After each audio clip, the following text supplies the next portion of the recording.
Hello everyone, welcome to my channel food and fun with Riya. তো অনেক দিন ধরে আমি তোমাদেরকে কোনো ভিডিও শেয়ার করিনি ইউটিউব আমার চ্যানেলে ফুড অ্যান্ড ফানে। তো আজকে হচ্ছে গিয়ে সানডে, সারা দিন বৃষ্টি হয়েছে, সারাটা দিন। এখন আমি বাজে রাত্রি 9:30। তো আমি এখন সকালবেলায় আমরা বাইরে মানে এমন বৃষ্টি হয়েছে সত্যিই বাজার যাওয়ার ছিল না, আর কোনো রান্নার কিছু ছিল না, মানে প্রচণ্ড বৃষ্টি ভোরবেলা থেকে। তো এখনও প্রায় টিপটিপ করে হচ্ছে, সেই জন্য সকালে কিনে খেতে হয়েছিল।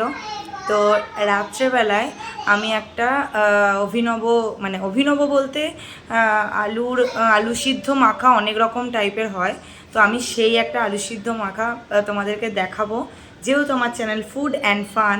তো ফুডের আইটেম আমি অনেক দিন দেখাইনি, ফান তো তোমাদেরকে মাঝে মাঝেই দেখাই, আবারও দেখাবো ফানের ভিডিও। তো এইটা একটা ফুড আইটেম তোমাদের দেখাই। আর তোমাদেরকে এটাও বলে রাখি, আমি এখন অনেকটা বেটার আছি। আজকে আমি সারা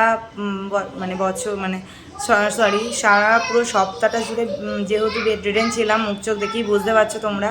তো আজকে আমি ওই হঠাৎ করেই নিজের মনে হলো যে না, সকালে বাইরের খাওয়া হয়ে গেছে, তাই এখন রাত্রেবেলা আমি ওই আলুর চোখা, যেটা বলে আলু ভাতে, আমাদের গ্রাম বাংলায় আলু ভাতে বলে, সেই আলু চোখাটাকে আমি কিভাবে মাখছি সেটা তোমাদেরকে দেখাবো। তোমরা সবাই নানা রকম পদ্ধতিতে মাখো, তো আমি যে পদ্ধতিটা মাখছি এটা আমি আমার ননদের থেকে শিখেছি, ও ভীষণ সুন্দর মাখে। তো তোমরা সেটা দেখতে থাকো, আর আমার ব্লগটায় স্টে টিউন। মানে ব্লগ মানে একদমই ছোট্ট একটা মিনি ব্লগ। তোমাদেরকে বললাম যে আমি আজকে রাতে আবার নতুন করে ব্লগ শুরু করেছি। অনেক দিন হলো সত্যি করি, বিভিন্ন শরীর খারাপের মধ্যে, বিভিন্ন মানে নয়, মানে শুধুমাত্র দুটো জিনিসই হয়েছে, তোমাদের পরে বলবো আমি সব কিছুই।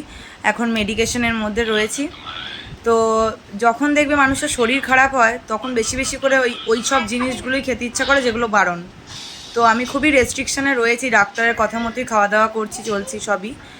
এখন ওই যে বললাম তোমাদের অভিনব পদ্ধতিতে আলুর চোখা করব, তার জন্য দেখো আমি বিছানায় বসে আমাকে কাটতে হচ্ছে। অ্যাকচুয়ালি আমার বেশিক্ষণ দাঁড়িয়ে থাকাও যাচ্ছে না, বেশিক্ষণ আমি তো নিচে বসতেই পারবো না এখন। তো বিছানায় বসে বসে পেঁয়াজ কাটছে এই যে, আর ওই একজন বসে বসে দেখো কি খাচ্ছে, দেখো এইটা দেখো, শুধু মানে হামলে পরে খাচ্ছে, এদিকে প্যান্ট পরেনি। এটা হচ্ছে মানে বললাম না খাওয়ার লোভ বেড়ে যায়, তো মানে আমি বলিনি, তো ওই যে আমার হাজব্যান্ড মিস্টার মুখার্জি, তো উনি আজকে মনে হয়েছে যে রবিবার কি খাবো রাত্রেবেলা, এটা জাস্ট একটা স্ন্যাক্স টাইপের, এই যে অর্ডার দিয়ে নিয়ে এলো। এটা এখন আমি দুটোই নিলাম, খাই, খেয়ে আলু ওটা তোমাদেরকে দেখাই, চলো। তো তোমরা দেখলেই আমার আলুর সিটি পড়ে গেছে। এখানে আমি যেটা দেখাচ্ছি যে ইনগ্রিডিয়েন্টসগুলো লাগবে এটা মাখতে, পেঁয়াজ কুচিয়ে নিয়েছি, শুকনো লঙ্কা আর 5 ফোড়ন, এই দুটোকে ফোড়ন দেবো, শুকনো লঙ্কা আর 5 ফোড়ন দেবো, আর প্রায় 3টি পেঁয়াজ কুচিয়েছি, কারণ আমাদের পরিবারের সদস্য সংখ্যা বেশি, 4-5 জন আমরা। আর এটা হচ্ছে টমেটোটাকেও মানে কুচি করে নিয়েছি ছুরি দিয়ে, আর কাঁচা লঙ্কা কুচি করে নিয়েছি, নুন, আর এখানে সামান্য একটু শুকনো লঙ্কা আর কাশ্মীরি আর লঙ্কার গুঁড়ো দুটো দেওয়া আছে কালারটা হওয়ার জন্য। তো এই হচ্ছে ইনগ্রেডিয়েন্টস। তো আলুটা একটুখানি ঠান্ডা হোক, তা নাহলে এটাকে দেখাতে পারবো না তোমাদের যে কী প্রসেস আমি করছি। চলো দেখতে থাকো। এই দেখো আমি আলুগুলোকে ঠান্ডা হতে দিয়েছি প্রেশার কুকারে, একদম যেহেতু চন্দ্রমুখী আলু সেই জন্য একদম মানে সিদ্ধ হয়ে গেছে। এটাকে স্ম্যাশ করব আমি, এইভাবে স্ম্যাশ করে নিয়ে তারপর কড়াইয়েতে এটাকে ঢালবো। তার আগে আমি কড়াই বসিয়ে দিয়েছি, চলো। এই যে কড়াই, তো সর্ষের তেল সাদা তেল এই দুটো দিয়েই আমার শাশুড়ি মা বললো করতে, তো সর্ষের তেল সাদা তেল দুটোই দিয়ে দিলাম। এবার এগুলো তেলটা একটু গরম হয়ে গেলে এই যে তারপরে এগুলোকে ছাড়বো, আর এগুলোকে পুরো আগে একটু ভাজা ভাজা করে নেব।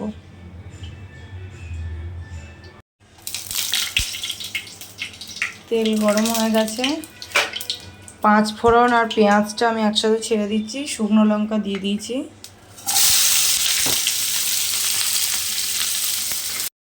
অভিনব স্টাইলে, মানে আমি এটা আমার ননদের থেকে যেদিন খেয়েছিলাম, ও আমাদের বাড়িতে এসেই করেছিল, তো আমার সেই থেকে মনে হয়েছিল যে আমি নিজে কবে করতে পারবো, এটা করে খাবো। তো তোমাদেরকে আবারও বলছি যে মানে সত্যি করে আজকে আমার খুব ভালো লাগছে, যদিও বা মনটা ক্ষিপ্ত আছে আমাদের সবার, গোটা রাজ্যবাসীর। কেন কি কারণে সেটা তো তোমরা সবাই জানো। ওইগুলোকে আর ভালো লাগছে না, মানে নিজেকে খুব খারাপ লাগছে। তো তখন সন্ধ্যে থেকে ছেলেকে পড়ানো হওয়ার পর ঠিক করলাম যে না, দুপুরে তো কেনা খাবার খাওয়া হয়েছে, তাহলে রাত্রেবেলা আমি একটু এরকম করে আলু সিদ্ধটাকে করি। আমার হাজব্যান্ড পছন্দ করবে, ও নর্মাল আলু সিদ্ধ খেতে চায় না। আর বাচ্চাটার জন্য এই যে দেখো আলু তুলে রেখেছি, ওকে তো যা দেওয়া যাবে না, তাই। তো চলো চটপট করে নিই। পেঁয়াজ আর কালো সব থেকে বড় কথা, হ্যাঁ, পেঁয়াজ আর 5 ফোড়ন আর শুকনো লঙ্কা ফোড়ন দিয়ে এটাকে আগে ভেজে নিই। খুব সত্যিই ভালো লাগছে তোমাদের সাথে কথা বলে, মানে এ কদিন কোনো ব্লগ দেয়া বা কোনো কিছু করতে পারিনি, মানে এত। তো এই দেখো লাল লাল হয়ে পেঁয়াজটাকে আমি ভেজে নিলাম। তোমরা হয়তো ভাবছো যে পেঁয়াজ মানে পুড়িয়ে ফেলেছি, তা কিন্তু নয়, এটা একটু কড়া করে ভাজতে হয় জাস্ট।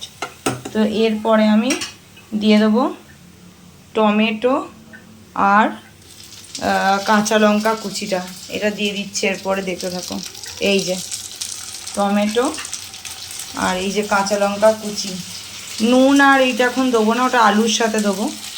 চলো দেখতে থাকো। এখানে টমেটো আর কাঁচা লঙ্কা কুচি পেঁয়াজের ওপর দিয়ে দিলাম। ম্যাশ করা আলুটা দিয়ে দিয়েছি আমি।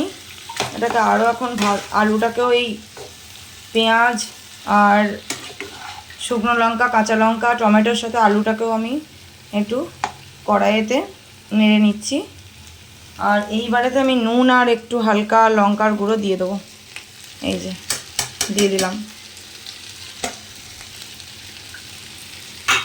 আর লাস্টে দেবো হচ্ছে ঘি, এইটা দেখে নাও, লাস্টে ঘিটা দেবো। তো তোমাদের ফাইনালি করে আমি তোমাদেরকে দেখাচ্ছি। তো এই আমাদের আলু ভর্তা রেডি হয়ে গেছে, আমি করে ফেলেছি। একদম তোমরা এরকম শুকনো শুকনো করবে। এই যে এটা আমাদের আলু ভর্তা রেডি হয়ে গেছে। তো চলো, আর এখানে গরম ভাতও করে ফেলেছি। তো অনেক দিন পরে এই রান্নাটা করতে পেরে আমি সত্যি করেই খুব খুশি হলাম। বিকজ তোমাদেরকে একটা কথা বলেই দিই, যেটা হচ্ছে আমি অসুস্থ হলেও বা কোনো কিছু সাধারণ শরীর টরীর খারাপ হলেও আমার মনে হয় না বিছানায় পড়ে থাকি। তো সেই জন্য এ কদিন তো কিছুই করিনি, তো হঠাৎ করে মাথায় এলো। আর তোমাদেরকে আর একটা কথা জানিয়ে রাখি, হয়তো যে যার রেসিপি এটা, মানে আমার ননদের, তো সে আমি আগে শুধু পেঁয়াজ ভেজে মেখে দিতাম আর পেঁয়াজ আর লঙ্কা দিয়ে। তো ও এই রেসিপিটা আমাকে শেখালো। তো এটা ওর মতো হয়তো হয়নি, কিন্তু চেষ্টা করেছি আমি অনেকটাই। তো চলো, এটা হচ্ছে আমাদের আজকে রাতের আলু ভর্তা, ভাত আর মাছ টাছ তো রয়েছে। চলো, তো ফুড অ্যান্ড ফানটা তোমার মানে সন্ধ্যেবেলা মনে হলো যে আমি এই রেসিপিটা করবো, আলু ভর্তার এই রেসিপিটা। নানা রকমভাবেই আলু মাখা যায় আমি জানি, কিন্তু এটা আমার খুবই খেতে ভালো লেগেছিলো। আমার ননদ একদিন আমাকে করে খাইয়েছিল এখানে এসে, ওর থেকে রেসিপিটা ফোন করে জেনে নিলাম। হয়তো ওর মতো আমি বানাতে পারিনি, কিছু কিছু ইনগ্রিডিয়েন্টস ঘরে ছিল না। তো সেই জন্য যেগুলো যেগুলো দিলাম তোমরা তো সবই দেখে নেবে আমার ব্লগে, তোমরাও করে খেও।